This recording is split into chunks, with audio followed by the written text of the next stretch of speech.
Olá, pessoal, tudo bem? No último programa foi super especial com a tia Vilma. Nós começamos a nova temporada dos podcasts do IntegraCast, que é aqui no Colégio Integração em São Vicente. O colégio dos seus filhos está aqui. Então, você aproveite e fique ligado nesse nome, tá bom? Colégio Integração. Hoje, nós vamos receber aqui uma professora, uma pessoa muito inteligente, que conhece muito do assunto que ela vai falar. Foi algo que aconteceu na minha vida também lá atrás, na minha época de estudo. E ela é professora de geografia, mas ela vai abordar de uma forma um pouco diferente, que muitos não veem a geografia nessa área, desse tipo, que é geopolítica, essas coisas assim, o porquê de tudo acontecer ligado a territórios e tal. Então vai ser muito legal esse papo com ela. Não é a minha especialidade, meu negócio é papo, conversar e tal, mas vai ser muito legal. Mas para começar, eu quero apresentar então a professora Camila, e eu quero que a Camila me conte se ela é uma pessoa ainda solteira, se você já tem filhos, se você já é casada, como é a sua vida fora da escola, para depois a gente entrar nessa parte. Tudo bem, Adriano? Tudo bem, prazer estar aqui com você. Viu? Prazer é meu. Obrigada pelo convite. Opa. Eu sou casada há quase 20 anos. Olha. Estou há 19 anos com meu esposo.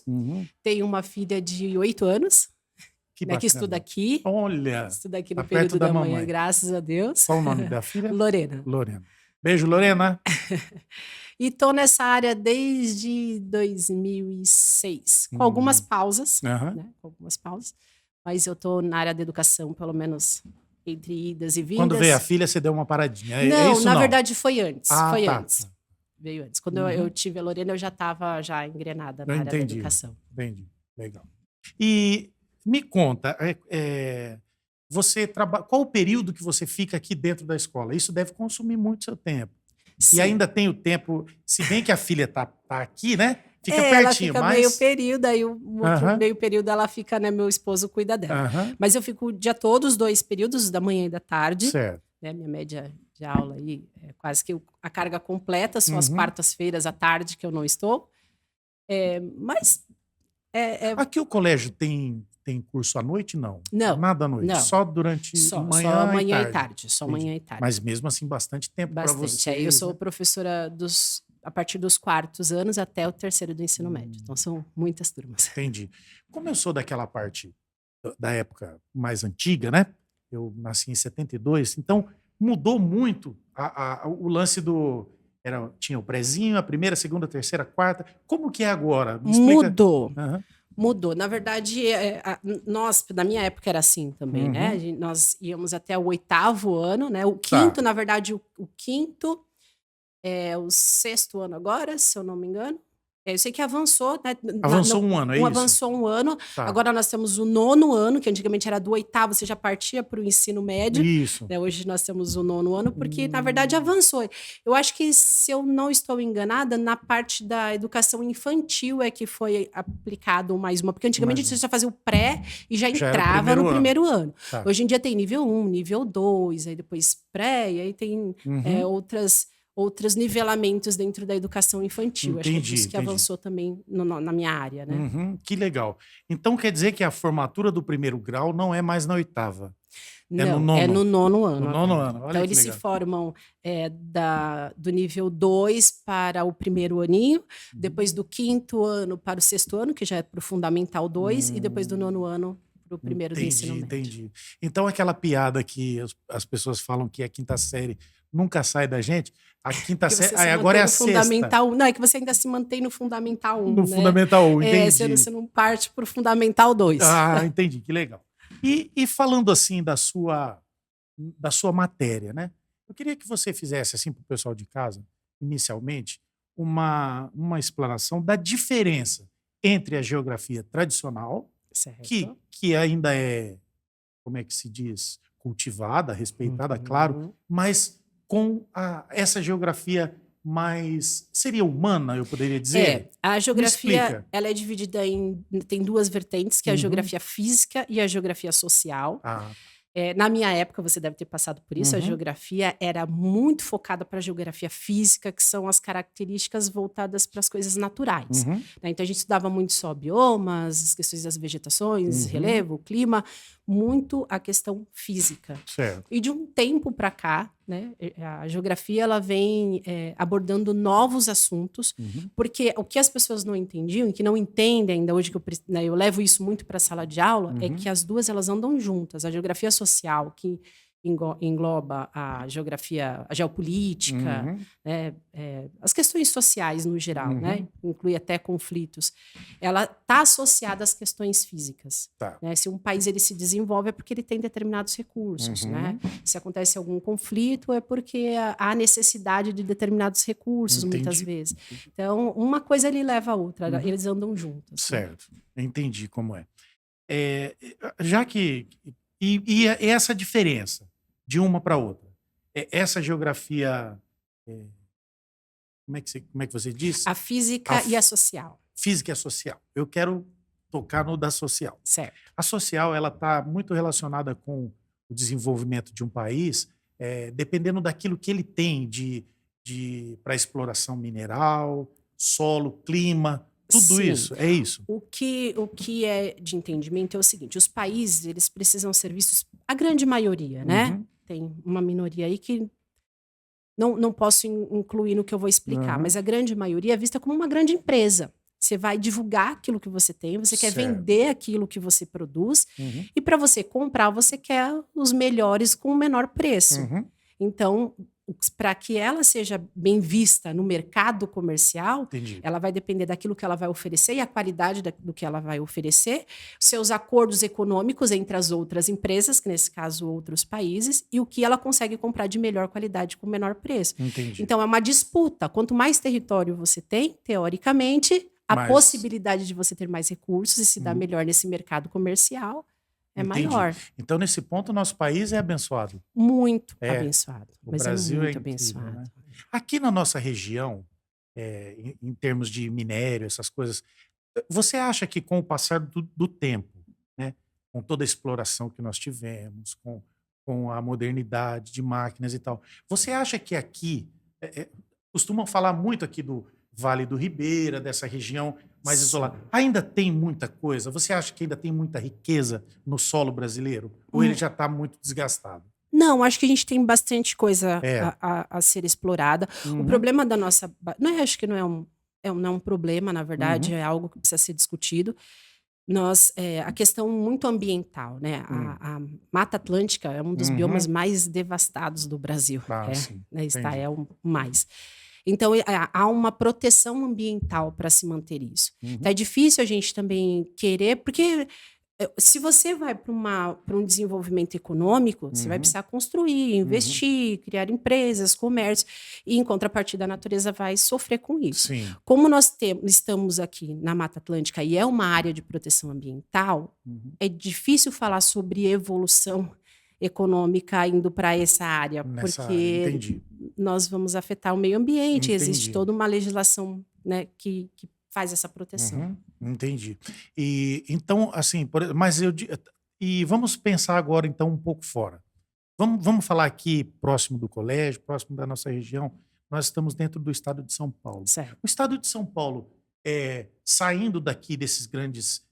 a gente tá todo mundo encostado no mar. A verdade é essa, né? A grande população, ela está na capital e depois ela vem aqui... Todos os estados conectados, né, ao oceano. Todos conectados ao oceano. Então, o que você acha? Você acha que nesse meio, para trás, né? Por exemplo... Centro-Oeste brasileiro. Isso. Até mesmo aqui, o oeste do estado de São Paulo mesmo. Sair daqui e ir para lá. Você acha que para essas explorações, a gente ainda tem campo para lá? Acredito que sim, tá? Apesar que o nosso centro-oeste mesmo, e até essa parte do sudeste brasileiro, já tem muita investimento para pecuária e agricultura. Tanto que nosso país é extremamente rico por causa do agronegócio. Eu acredito que sim. Mas, o meu ponto de vista com o Brasil, acho que o que falta para desenvolvimento é investimento para as indústrias próprias. O Brasil ele tem essa deficiência com indústrias. Não é a questão do setor primário. O setor primário do Brasil é muito bem desenvolvido, na verdade. Nós estamos no topo da exportação de commodities do mundo. Estamos no topo. Tá. Você quer dizer do básico, né? Do básico. Aquilo básico, a primeira coisa... Dos recursos naturais, nós estamos no topo da exportação. Entendi. Então, nós já trabalhamos e temos isso muito bem desenvolvido. Eu acho que o que falta de desenvolvimento, talvez é isso que você queira falar sobre exploração para o Brasil enriquecer. Agregar o valor agregar a isso. Seria investimento de indústrias próprias. O Brasil tem pouquíssimas indústrias próprias. A grande maioria são indústrias estrangeiras no Brasil. Mesmo aqui? Mesmo aqui. Entendi. E isso toda a vantagem que o cara tem, por exemplo, né? Aqui a gente gera o aço, depois que o aço está pronto, poderiam-se fabricar muitos, né, manufaturar produtos. E esse lucro, então, ele fica com os países que estão aqui como empresas. Sim. Entendi. Na verdade, o que acontece com as empresas estrangeiras é o que você falou, né? Elas vêm para o Brasil, é fato que vai abrir mercado de trabalho, pagar os seus impostos. Mas eles querem o lucro. Mas o lucro, ele não é distribuído dentro do país, é distribuído fora do país.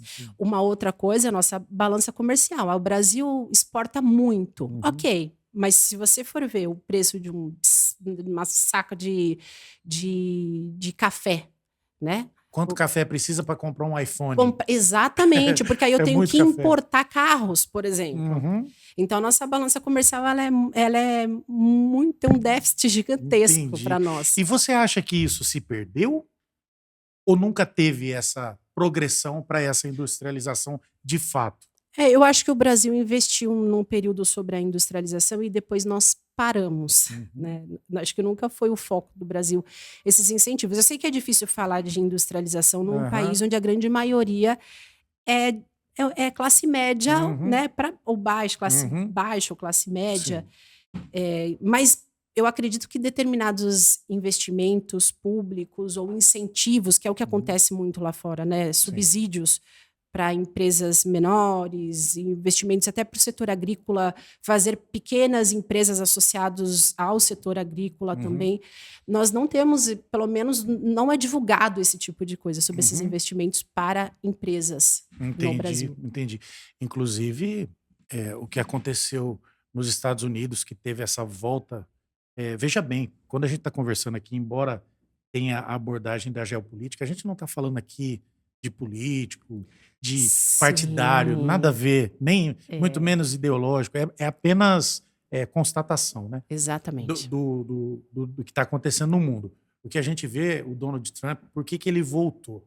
Porque ele vem com essa ideia de reindustrializar lá. Significa o quê? Que até a maior nação do mundo se perdeu na indústria, parou, né? Estagnou.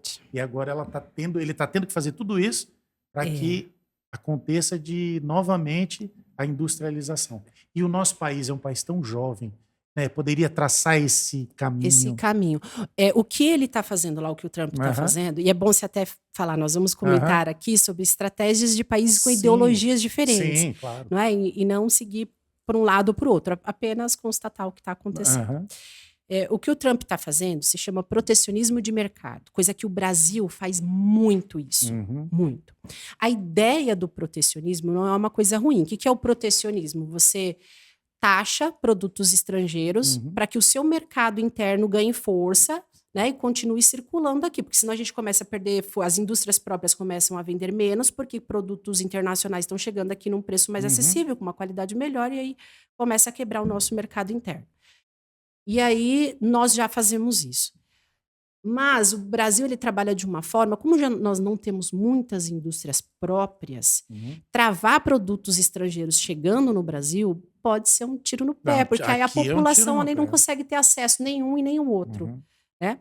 Agora, o que o Trump está fazendo, o que ele, né, aplicou aí vamos taxar esses países, né, para poder reerguer as indústrias nacionais. Porque estava chegando muita coisa. Para quem já foi para os Estados Unidos, não sei se você já foi, você vai em qualquer canto dos Estados Unidos, é muita coisa chinesa, isso é fato. até carros. Eles são grandes produtores fabricantes de carros e eles têm muitos carros estrangeiros dentro dos Estados Unidos. Então, ele começou a taxar. Só que a forma como ele negociou isso é que não está funcionando para os Estados Unidos. Entendi. Ele alega que é um remédio amargo que vai ter reações no futuro. Isso tudo que está acontecendo, a gente só vai poder falar lá na frente. Sim. O que a gente sente agora é uma situação assim que ficou difícil para todos, para eles e para outros. Sim. Né? Eu não sei se valeria a pena, mas quem sou eu para dar conselhos a um cara como que é o presidente da maior nação do mundo? Sim. Mas eu vejo, né, a gente percebe que é muito amargo, é um remédio amargo. E pode não dar certo, né? Sim, que nem eu falei, o protecionismo, se você for olhar na íntegra, ele até deu um pronunciamento essa semana passada, falando sobre isso. Ele falou, se você vai na China, você vê muitos carros chineses. Se você vai para a Europa, você vai ver muitos carros europeus. Mas se você vai para os Estados Unidos, você vê muitos carros chineses e europeus. E pouquíssimos carros nacionais. Americanos. Então, assim, os Estados Unidos ele tem sofrido mesmo com essa avalanche de produtos estrangeiros. Né? Mas por culpa deles mesmos. Sim, foi uma escolha, né? É porque, assim, os Estados Unidos ele é a referência do capitalismo. Quando a gente fala no capitalismo na íntegra, é sem burocracia para comercialização. Então, o que vinha, tá tudo certo. O importante é você comercializar. Essa era a ideologia dos Estados Unidos. Então, barrar isso, de repente... É pesado. E da forma como ele está fazendo, é o medo. Porque agora, mesmo que ele... Essa semana, hoje, se eu não me engano, ele ia se reunir com o representante do primeiro-ministro do Reino Unido para tentar negociar as questões das taxas. E me parece que faz uns 2 ou 3 dias que ele está falando sobre uma possível negociação com a China. Sim, já está até marcada a reunião. Está comentando, só que assim, pode haver um boicote. Mesmo que isso aconteça, né? Teoricamente, esses países... O que aconteceu com a China? Por que a China está levando isso e falando, não, eu não quero negociação, mesmo sendo o maior parceiro econômico dos Estados Unidos, teoricamente, né? Sim. É porque a China já esperava isso em algum momento. Ia acontecer. Ela pela já expansão esperava. dela, né? Que ela vinha crescendo demais. A China é o país que mais investe em tecnologia na África, porque ela sabe que é dali que ela vai tirar novos recursos. Depois da pandemia, por causa do BRICS, a China começou a comprar mais ainda produtos brasileiros e tentando diminuir as questões com os Estados Unidos. Então, ela já esperava. A influência hoje em dia chinesa é muito grande. A gente observa, né? A gente vê na rua, não tem jeito. Muito grande.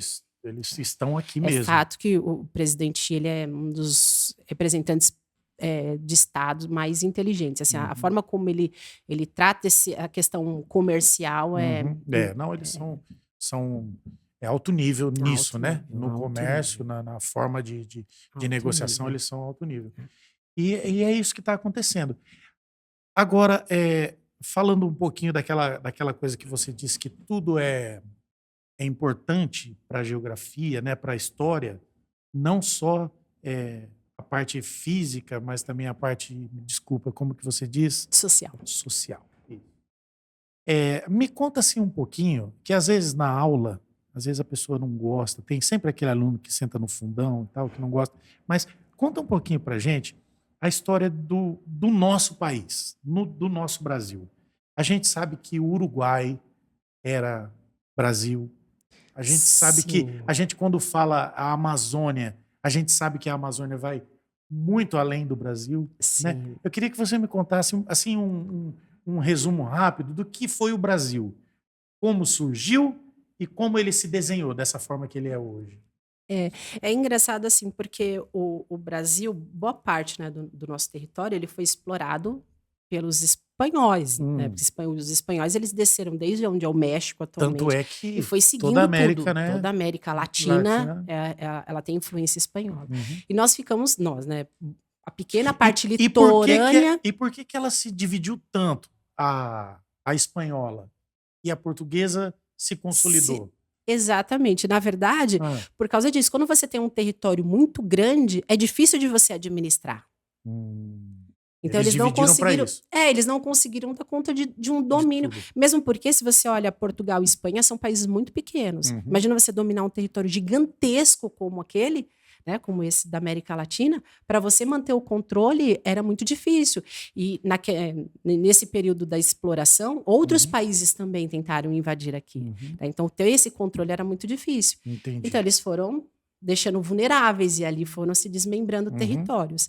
E os portugueses chegaram pelo litoral, né, foram avançando em direção ao oeste, porque queriam cada vez mais território, mais recursos. São Vicente, né, aqui onde a gente está, é uma história muito importante, sim, né, da história disso tudo, que foi aqui a primeira Câmara das Américas, né, o primeiro povoado.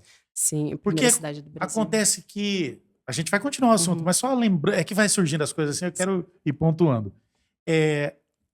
Por que algumas pessoas falam em Salvador e outras falam aqui?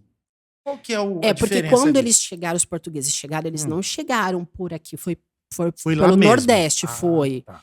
Foi pelo quando a gente fala São Vicente é a primeira cidade, porque foi declarada como cidade. Sim, a primeira organização. Primeira né? organização como cidade.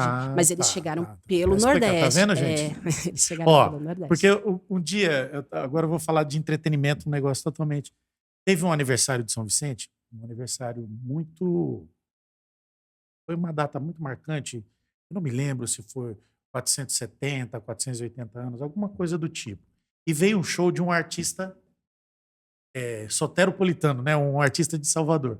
E quando ele falou a idade de São Vicente, ele parou o show. O cara se chocou. Assustou. Porque eles estão... Ao mesmo tempo do Brasil, né? Porque eles estão acostumados com lá ser tudo mais antigo, na Bahia, entendeu? E aqui ele falou, meu Deus, mas aqui Como pode, né? É mais velho que Salvador. Então é engraçado isso, que o Brasil, muitas vezes o Brasil não conhece a própria história, os detalhes do Brasil, né? Sim. O porquê daquilo, né?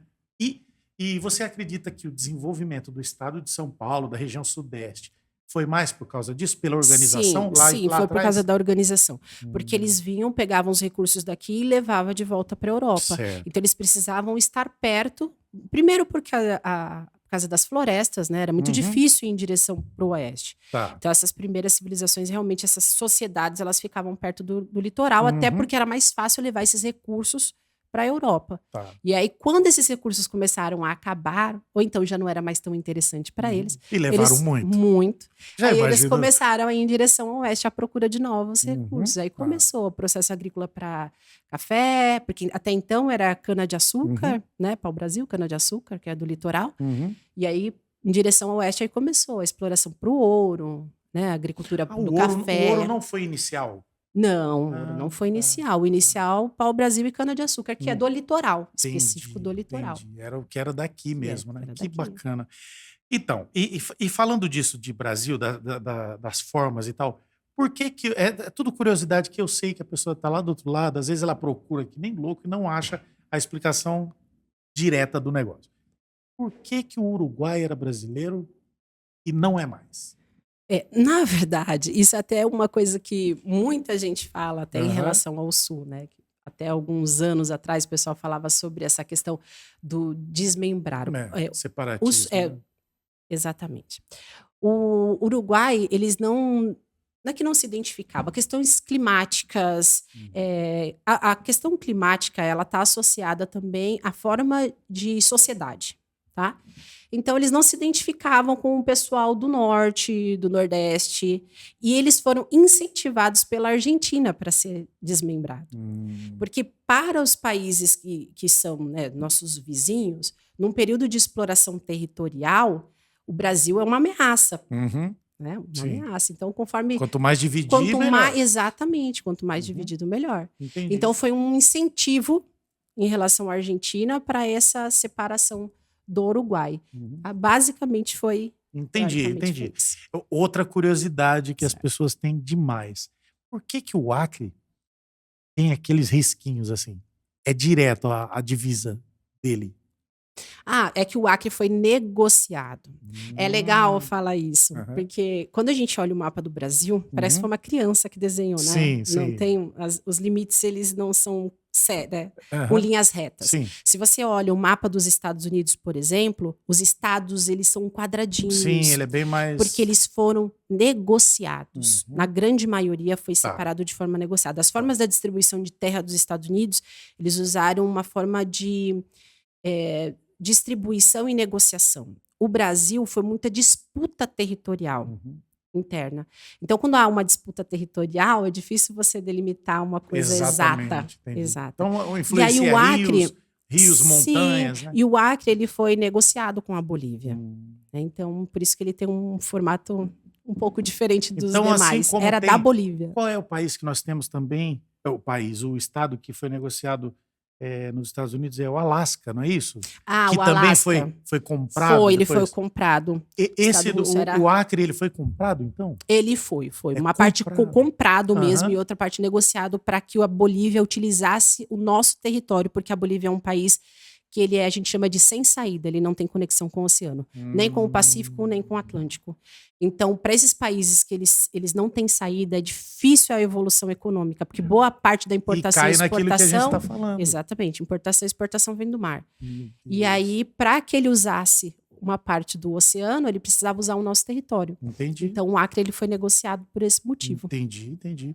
Olha aí, quanta coisa que a gente tem do nosso Brasil, que às vezes está catalogado em um script de aulas, né? E a pessoa acaba passando despercebido. Curiosidades. A gente tinha que buscar... Eu não sou da área de educação, mas eu acho que a gente tinha que buscar esses ganchos para curiosidade, entendeu? Sim. Eu acho que se você abordar uma história dessa, você falando disso, você sabia que o Acre...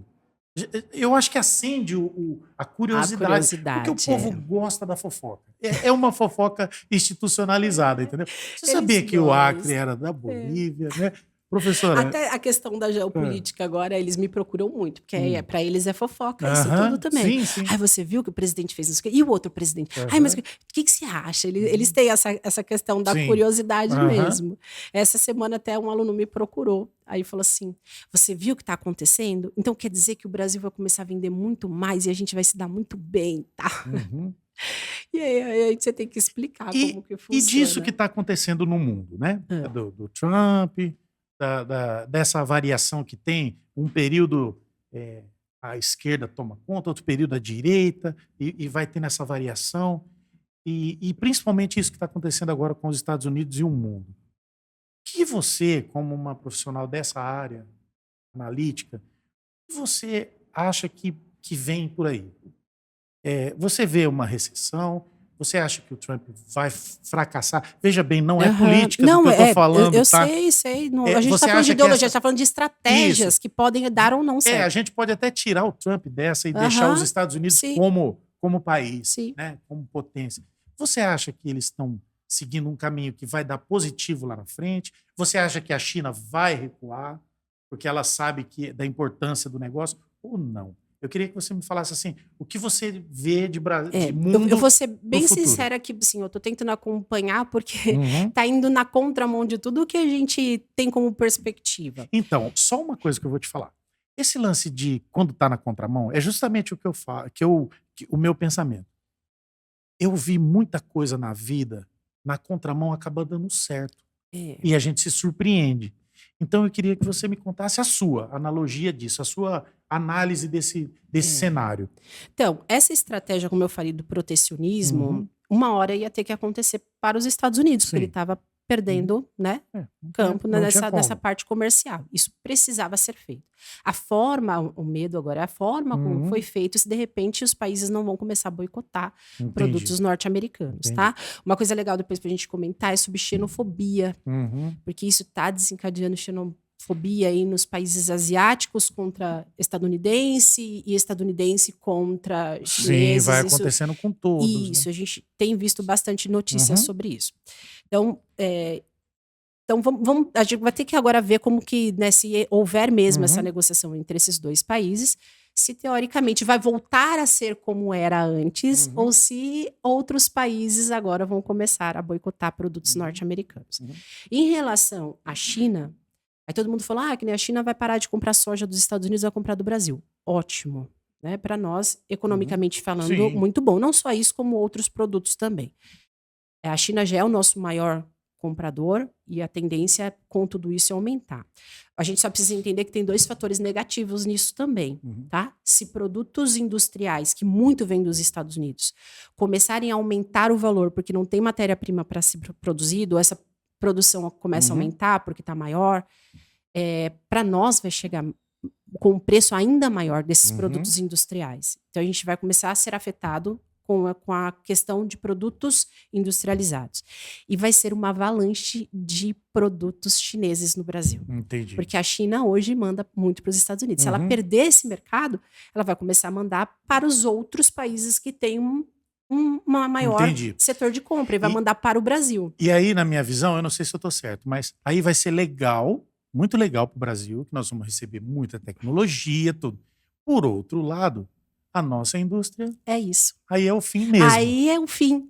Entendeu? Então a gente tem que tomar um pouco de cuidado. Passaremos a ser uma economia totalmente dependente. Subsistência, totalmente dependente, né? Só vamos fazer para comprar produtos. É isso. E isso que não seria legal, né? E aí... Sabe o que eu vejo pelo pouco, né, no alto da minha ignorância? Eu vejo a China e os Estados Unidos chegando a um acordo de união comercial. Porque os fortes, eles se unem. Sim. Eles não ficam se batendo o tempo todo. Como eu falei, eu vi agora acontecer coisas que eu nem esperava. Por exemplo, a China pedindo aliança comercial para países europeus. Tipo, você nunca entendeu? Aconteceu essa aliança entre Extremo Oriente, né, exceto ali do Japão, com a Europa. Sim. Por que o Trump entrou na conversa, na discussão sobre Ucrânia e Rússia? Eu vejo muito mais um alinhamento americano com a Rússia do que discordância nessa situação. Não, mas o Trump desde sempre. É porque, assim, antes dele ser presidente... antes dele ser presidente, né, ele era um grande empresário e ele já tinha grandes negociações com a Rússia, né, antes de ser presidente. Então, esse diálogo com a Rússia sempre foi muito próximo. Então, ele tem muito mais afinidade, sim, hoje. Inclusive, muitos dizem que se ele tivesse no poder, se ele tivesse sido reeleito, que não teria acontecido essa guerra. Mas por uma questão de negócios. E por um outro motivo também.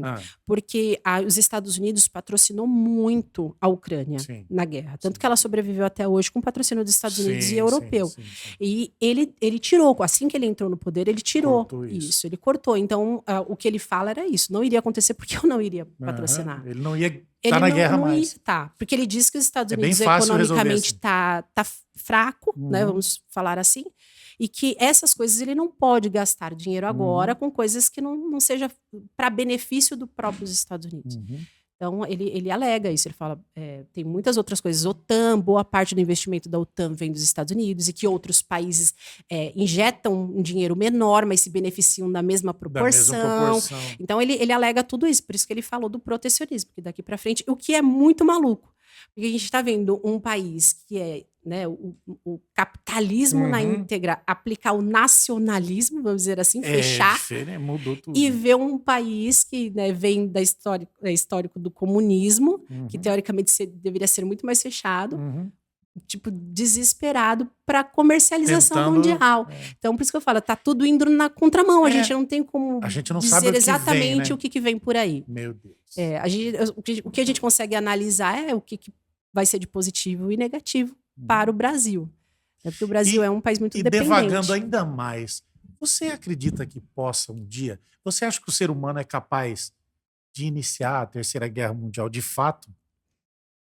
Estou falando de guerra mesmo, não comercial. Tá? Entendi. Você acha que o ser humano ele tem essa capacidade? A capacidade, de se acredito, sim. Eu vou até te falar o que está acontecendo hoje em relação a guerras específicas, tá? Com a questão climática, né? Países estão mais vulneráveis e precisando de territórios. Então, o Trump, esses dias também, nos Estados Unidos, né? Ele deu um pronunciamento falando sobre a Groenlândia, né, que é um território dinamarquês.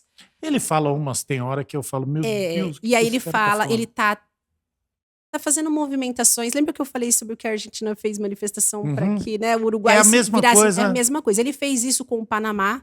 Panamá era da Colômbia e ele precisava do canal os Estados Unidos precisavam do canal do Panamá, incentivou, injetou dinheiro para que fosse independente por benefícios.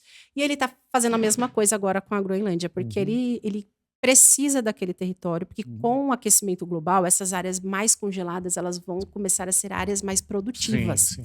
E ele já sabe disso. Uhum. Né? Então, o que ele Com a puder... tecnologia com a da agricultura, tecnologia, exatamente. vai funcionar Né? em E qualquer outra, lugar. e é um território, não sendo independente, é um território vulnerável ali do lado dele. Eu admiro, por exemplo, eu sou empreendedor, então eu gosto de empreendedorismo. Eu admiro uma pessoa como o Trump na questão das empresas dele, do cara ser um bilionário. Sim. Isso prova que o cara tem uma certa capacidade. Agora, eu não entendo, por exemplo, o que ele fez com o Canadá. Ele começou a menosprezar os caras, tipo, o grande estado dos Estados Unidos. Um grande Poxa, parceiro econômico, né? Não, Um bloco mas ele econômico. alegava que tinha que anexar o Canadá. Por quê? De onde vem isso? O que acontece, cara? É uma característica que loucura, dele. que doideira.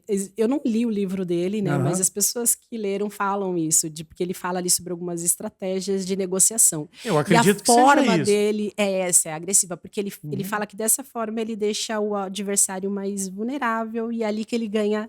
Né, em Ele cima ganha do no adversário. psicológico. Ele ganha no psicológico. Só Mas que não deu muito certo isso lá que eu esses falar, dias, não. você fazer isso com empresas, né, coisas menores, que tá fechado ali entre vocês e tal. Agora, ser exposto isso para o mundo é Aí o outra cara vai coisa. morrer atirando. Exatamente. Porque ele tem a história, né? Toda uma com ele. Exatamente. É complicado, né? Não Meu funciona. Deus, meu Deus. E voltando para o Brasil, vamos viajando. A gente vai de um lado Então, para o deixa outro. eu só... Eu falei Claro, dessa claro. questão territorial. Nós temos a Ucrânia com a Rússia, a mesma coisa, é por território também, né? Porque a Rússia precisa de áreas mais quentes também para produzir, então por isso que ela quer a Ucrânia. Porque a Rússia é muito grande, mas ela tem uma parte... Sim, a parte da Sibéria é muito gelada. Então, praticamente... ali é muito difícil. Mas com essa ideia que você está falando da Groenlândia, que a agricultura vai começar a funcionar nesses lugares, ali para eles, a longo prazo, teoricamente. Né? Então, nós temos questão territorial, esse incentivo dos Estados Unidos agora, a questão da Ucrânia com a Rússia. Essa semana começou também a Índia com o Paquistão. Na Caxemira já era um conflito antigo, mas que começou um bombardeio também por questão territorial. Tem conflito no Congo por território. Então a gente vai começar a ver coisas que nós vimos lá atrás. Disputa territorial, que foi o que incentivou a Primeira, Segunda Guerra Mundial. Então, assim, que envolveu também a Segunda Guerra Mundial. Então, se pode acontecer uma terceira guerra, eu acho que as questões climáticas podem levar a gente... Podem influenciar diretamente eu a acho isso. que talvez possa. Meu Deus. E, professora, mais curiosidades assim para quem está do outro lado, né? E aquela região ali, o Oriente Médio, por que ali nunca tem paz? O que é isso? O que acontece? É um conflito que não vai ter fim, porque é uma questão religiosa, né? Quando a gente mistura a questão religiosa, cultural, é muito mais difícil. Não é só um acordo econômico, não é adianta só fazer uma ilha maravilhosa para eles que não vai ter solução. Não adianta eu virar e falar, você abre mão disso aqui, mas eu te dou o dobro disso do outro lado. Ele não quer, porque aquilo tem todo um conceito religioso. A história deles. Então, dificilmente aquilo vai ser pacificado, infelizmente. Entendi. É uma coisa que desde criança que a gente vê e sempre eu sempre fui muito ligado a essas coisas do mundo, né? E sempre sofri de ver aquilo. Por que aquela terra é assim, né? Sei lá, se é uma maldição, se é uma bendição. Eu não sei o que é que acontece, que aquilo se segue e perdura e não acaba, e não tem acordo, não tem solução. É o berço de duas grandes religiões, né? Que influenciam o mundo, boa parte dos territórios. Então vai ser muito difícil de pacificar. Que coisa, né? Que coisa. E tem mais alguma curiosidade? Eu não sei se você quer que o papo fique indo para esse caminho, mas como você é professora, você pode resolver muitas coisas para a gente. Tem mais alguma curiosidade do território brasileiro, de coisas que aconteceram lá atrás, que foram se modificando? A última que eu lembro é do Mato Grosso, né? Que era um estado só e se tornou... O último estado a ser declarado como estado é Tocantins. Tocantins, isso. Né? Que Tocantins era a parte... do centro-oeste brasileiro, mas ele tinha muita característica do norte. Isso acontece muito quando um estado ele é muito grande. Muitas vezes Minas Gerais é assim, né? Do meio para lá é Nordeste, Minas. Exatamente. Por mais então que tem seja... até uma parte da Caatinga lá em cima, assim. Então, quando tem Eu acho que a questão do desmembrar tá mais associada à questão também econômica, né? Porque quando tem uma diversidade econômica muito forte que impacta na questão social, Certo. aí leva-se a... Porque assim, quando você... O que é regionalizar? É você separar por características semelhantes. Então, como que eu vou pegar um estado que eu tenho metade com uma característica específica de um lugar e a outra metade específica de outro lugar? Entendi. Então, teoricamente, é melhor desmembrar para que consiga ter um controle governamental, administrativo. Teriam que ser políticas diferentes. Exatamente. Né? Investimentos diferentes para um estado. Em pequenos estados já acontece isso. Imagina nesses grandes. Né? Exatamente. Complicado. E, então, esses foram os últimos... as últimas modificações territoriais. Última modificação, em 1988, na última atualização da nossa Constituição Federal. O Tocantins foi separado nesse período, declarado nesse período. Entendi. Muito bom. E antes da gente encerrar, professora, eu queria que você me falasse da sua história, onde você estudou, porque tem muitas pessoas que estão do lado de lá que com certeza hoje se fascinaram pela sua profissão, pelo assunto que você trabalha, né? Porque muitas vezes as pessoas só pensam nas coisas como trabalho, como forma de ganhar o sustento e tal. As pessoas não pensam no propósito. E isso é muito legal. A gente vê que seu olhinho brilha falando nesse assunto e de verdade, tá? Eu percebo mesmo que você gosta disso. Então, assim, eu queria que você me contasse qual foi a sua trajetória, para que as pessoas que ainda não estão seguindo essa trajetória, o que eles podem fazer, e me conta como foi que você sentiu a necessidade de estudar a geografia e como você veio chegou a estar dando aula, quais são as suas pretensões futuras. Conta isso para mim. Eu sempre falo que a geografia que me escolheu, não fui eu que escolhi a geografia. Entendi. A minha primeira faculdade foi turismo. Olha. Né? Foi início dos Mas anos tem 2000, tudo a ver 99, 2000, que se falava muito do pré-sal e que a Baixada Santista ia crescer demais e tal. E minha mãe já tinha trabalhado com isso. Ela falou, vai fazer, né? Você super se identifica. E fiz o curso de turismo. E a aula que eu mais amava era a aula de geografia com o professor Fernando, maravilhoso. E eu saí, fui trabalhar... Ele abordava essa não geografia muito, que você... não. A geografia social eu me encantei depois dando aula. Tá. Era muito física, porque tinha muito voltado para o turismo. Para o turismo é mais... Era muito geografia física. Locais, então. Aí eu fui trabalhar com o turismo, trabalhei um tempo com turismo, e aí eu fui convidada para dar aula num curso profissionalizante de turismo e hotelaria. Então, a primeira vez que eu entrei em sala de aula para dar aula, eu já falei, opa, acho que é isso aqui que eu quero. Que negócio bom. Que negócio legal. Aí eu gostei. Meu padrasto é professor de história, né? O meu pai é engenheiro, mas dava aula em cursos, a minha mãe dava... Então, eu sempre, assim, no meio, né? Mas eu sempre falei que eu não ia... Não, professor não, né? Mas aí eu entrei na sala de aula, amei. Eu falei, quer saber, eu vou fazer alguma coisa que eu esteja em sala de aula. Naquela época, não tinha isso em 2003, 2004... terminei a faculdade em 2003, 2004, 2005. Eu fui procurar alguma coisa que me encaixasse, né? Para eu conseguir estar em sala de aula, algum curso. E antigamente tinha um curso que se chamava complementação pedagógica. Eu não sei como que é hoje isso. E nem tinha aqui na Baixada. Hoje deve ter alguns cursos online. Tá, isso mas muda muito, não dá nem para saber. Né? O que acontecia? Você apresentava o seu histórico da faculdade, eles analisavam a sua carga horária, e aí você fazia um ano de didática para você aprender a ser professor, mas eles não te ensinavam o conteúdo daquilo, porque você já tinha na sua carga horária, né, no seu histórico da faculdade. E eu queria muito geografia. Eu fui para São Paulo, numa faculdade que se chamava San Martin, se eu não me engano, acho que ela até fechou, não existe mais, não tenho certeza.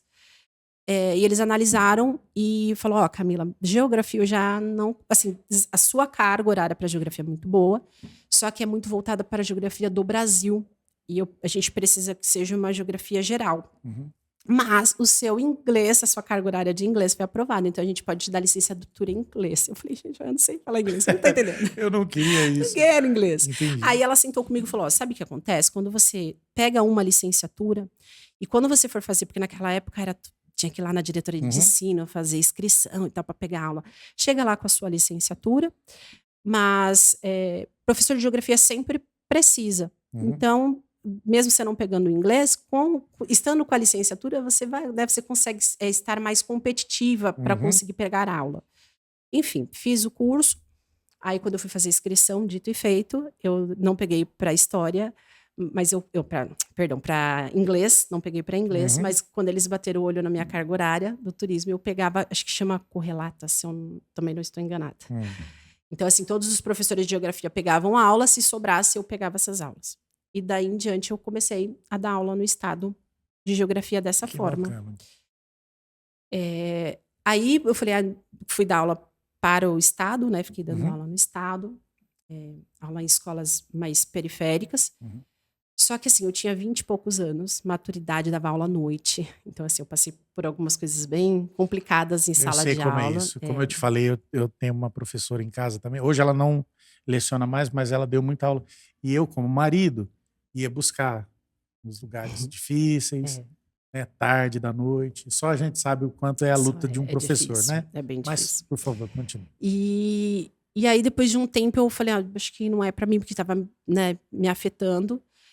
Aí eu decidi sair, mas sempre, né, eu sempre gostei dessa área da geografia, tanto que eu falei, quer saber, eu vou fazer engenharia. Vou fazer engenharia, fiz quase 2 anos de engenharia de... Meu pai é engenheiro, eu falei, não vou fazer para que a gente tinha alguns projetos e tal, mas o que eu vou fazer? Engenharia ambiental. Né? Entendi, que é o seu... Eu não conseguia fugir disso. É a mais humana dali. Eu não conseguia fugir disso. Fiz quase 2 anos, não completei, porque eu fui trabalhar na parte administrativa, né? Administrei uma empresa, fiquei um tempão trabalhando com isso. Não conseguia conciliar com a faculdade. Nessa área de Não, totalmente fora. Eu saí da educação. Aí fui convidada para trabalhar parte administrativa de uma outra empresa aqui da Baixada. Fiquei um tempão fazendo isso. Aí saí daqui e fui para São Paulo, trabalhar numa outra empresa em São Paulo. Quando minha mãe descobriu um tumor, né, minha mãe ficou doente, e aí eu voltei para a Baixada para trabalhar aqui. Eu cheguei aqui, né, larguei o serviço lá, cheguei aqui no dia seguinte, falei, preciso fazer alguma coisa, posso ficar parada. E aí eu liguei para uma escola, e a escola, coisa de Deus, falou assim, olha... nós estamos fazendo uma seleção para professor de geografia hoje. Olha que beleza. Eu falei, mentira. Hoje? Falei, eu tô indo para aí agora. Que legal. E aí eu consegui. E o que me motivou a voltar para a educação? Né? Nesse período que minha mãe é falecida, né, foi muito difícil, e o lugar que eu mais gostava de estar naquele momento era em sala de aula. Entendi. Porque eu me dediquei demais aos estudos, assim, era um momento que eu conseguia me desligar de tudo o que estava acontecendo, né, para eu poder seguir. Sim. Então, eu investi todo o meu tempo, era para ela e para estudar, para conseguir voltar para a sala de aula. Aí depois eu fui fazer, obviamente, a faculdade, né, nesse tempo, aí fiz a faculdade de geografia mesmo e tal. E aí eu me apaixonei, voltei para aquele primeiro amor, sabe? Entendi, assim, claro. Eu voltei e aí eu nunca mais parei. Que bacana, que bacana. E aqui você está há quanto tempo? 6 anos. 6 anos já? Aqui 6 anos. Nossa, achei que você era uma professora nova aqui. Não, tá 6 anos. Já é uma história, né? 6 anos dentro já é do uma Colégio história. Integração. Que legal. É uma família. Sua mãe tá bem? Falecida. Ela faleceu? Falecida. Ela tá bem. Tá bem, agora ela tá melhor. Seu pai? Meu pai mora em São Paulo, é aposentado. Entendi. Tudo bem. Mas ele é engenheiro. É aposentado. Tá, e agora como é o já nome aposentado. dele? Pedro. Pedro. Seu Pedro, um abraço. Parabéns pela filha. E o seu marido faltou o nome. Rafael. Rafa. Aquele abraço, meu querido. Parabéns pela esposa, pela profissional, o ser humano maravilhoso que tá aqui do meu lado, viu? Parabéns. E meu padrasto, professor de história, que muito me incentivou também. Aí, isso é importante, né? As pessoas que... Qual é o nome dele? Alexandre. Alexandre, um abraço também. Eu gosto de falar de todo mundo, né? Porque são pessoas que fazem parte da nossa vida. Sim, a gente tem que valorizar a cada momento, né? Exatamente. Igual eu hoje estou aqui trabalhando, mas Deus me deu a bênção de estar com a minha filha aqui do meu lado. Isso é muito bom, não né? É bom demais. É uma bênção, eu falo também. Uma das coisas que a educação me traz, assim, que me dá muita felicidade é eu poder estar do lado da minha filha. É isso aí, isso aí. Obrigado, parabéns. Eu que agradeço pelo convite. Deixa eu te falar. Aqui esse projeto é dentro do Colégio Integração, mas eu tenho um podcast meu também. Eu gostaria de te convidar um dia, mas aí a gente vai fazer o seguinte. Vamos deixar o Trump fazer mais algumas traquinagens por lá? Aí nós vamos preparar um assunto só disso e eu quero que você vai comentar. Eu tá vou. Bom? Que eu sempre gosto desses podcasts que tem fora em São Paulo, por exemplo, Inteligência Limitada. Eu amo. Que o Vilela, ele leva um pessoal de lá, e eu vejo que fala de geografia, de política, geopolítica, qualquer religião, qualquer tipo de assunto. E eu acho que aqui, regionalmente, a gente tem também muitos talentos, como você. E eu gostaria de ter pessoas assim, do meu lado lá, pra gente bater um papo. Aí eu queria te convidar um dia. Eu vou você com o maior topa? prazer. Eu falei, eu não sou uma profissional, economista e tal, mas eu acho que mas é dá pra ajudar, gente conversar. Mas é ajudar quem não consegue entender, porque tem gente que não consegue entender. Vivemos hoje numa situação no país que as pessoas só perdem o tempo em atacar umas às outras, Exatamente. ao invés de tentar entender o que está acontecendo. Né? Porque tudo tem o seu lado positivo, em todas as ações. Exatamente. Não é possível. Até um crime, ele tem um lado positivo. Você pode ter certeza, porque ali você vai aprender. Isso eu não posso fazer. Não posso fazer, exatamente. Então ele tem um lado positivo, né? Ele é didático. Sim. E é isso. Tá bom? Obrigado. Gente, eu agradeço Prazer te demais, conhecer, viu? Muito legal, demais. Tá? Tamo juntos, querido. Pessoal, até a próxima. Novidades para a semana que vem para vocês. Um abraço.